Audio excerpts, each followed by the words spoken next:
Біз жоғарыға көтердік та, басын ішке қарай қайырдық. Мұнда бар болғаны 3 милі, 4 миліде шығып тұр. Себебі бізге мына жердің керегі бар.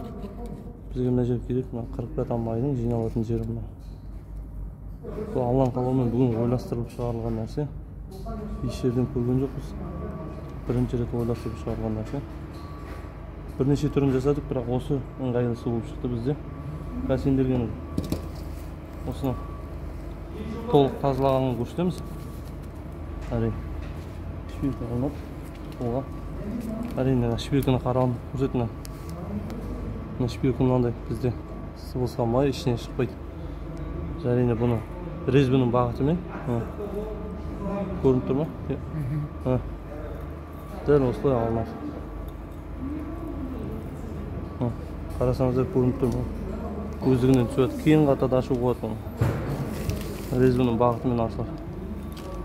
Бұл жігіттерге енді өте көп жеңілдік.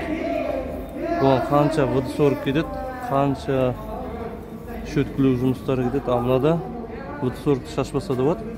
Жаңа түскен болттар, бірақ майы өте қалың. Қараңыздар, қалай тазалып кетір. Оны енді екі өтіп жүруге де болады, кейін қарай егерде көңілдеріңізден шықпаса. Бірақ енді бір өткеннен еш нәрсе қалмайды бұда.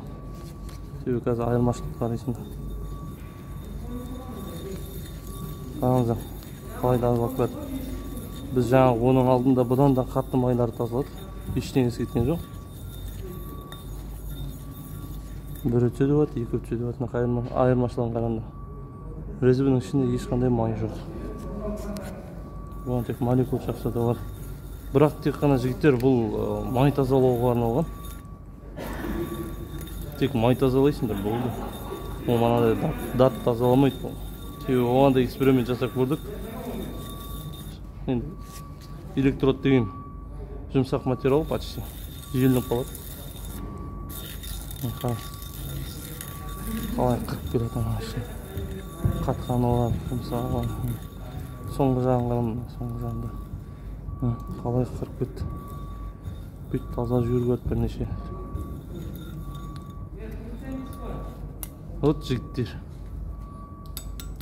Слесарлерге, турбомонтаждарға жақсы ойластырып шығарған бұл жеңілдік десек те құрал. Жасаңыздар.